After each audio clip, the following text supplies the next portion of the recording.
Telaga Ainul Hayat tercipta saat Allah Subhanahu wa Ta'ala menurunkan beberapa tetes air dari surga saat peristiwa penciptaan bumi.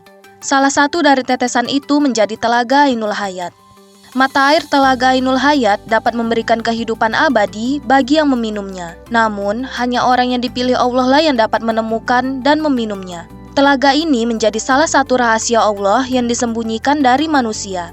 Kisah Nabi Khidir menemukan Telaga Ainul Hayat terjadi saat zaman Raja Iskandar Zulkarnain, seorang raja yang adil dan bijaksana, serta taat beribadah kepada Allah. Raja Zulkarnain mendengar kabar tentang Telaga Ainul Hayat dari malaikat Rifail, yang memberitahu bahwa telaga itu berada di ujung timur bumi. Ia ingin mencari telaga itu agar dapat hidup abadi dan bisa terus beribadah kepada Allah tanpa takut akan kematian.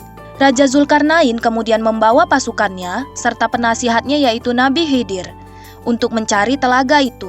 Mereka melakukan perjalanan selama 12 tahun. Atas wahyu dari Allah, Nabi Khidir diberi petunjuk keberadaan Telaga Ainul Hayat. Akhirnya mereka sampai di sebuah daerah yang gelap di timur bumi. Terdapat sebuah goa yang besar di depan mereka.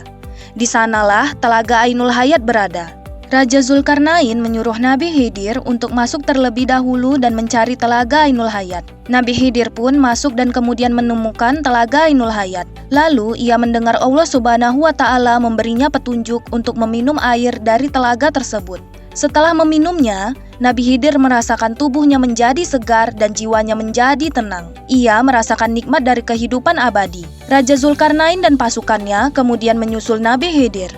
Namun, ketika mereka sampai, mereka tidak dapat melihat telaga tersebut. Mereka hanya melihat Nabi Khidir dengan wajahnya yang berseri-seri. Raja Zulkarnain pun bertanya, "Di mana Telaga Ainul Hayat? Apakah engkau sudah meminum airnya?" Nabi Khidir menjawab bahwa ia telah meminum airnya dan Allah telah memberikannya kehidupan abadi. Ia juga mengatakan bahwa Telaga Ainul Hayat hanya dapat dilihat oleh orang yang dipilih oleh Allah. Dan Raja Zulkarnain tidak termasuk dari yang dipilihnya. Dan itu adalah rahasia Allah. Nabi Khidir juga mengatakan bahwa Raja Zulkarnain harus ridho dan ikhlas, menerima takdir dari Allah Subhanahu wa Ta'ala. Raja Zulkarnain pun merasa kecewa dan sedih. Dia menyesali dirinya yang terlalu berambisi dan lalai. Ia pun memohon ampun kepada Allah.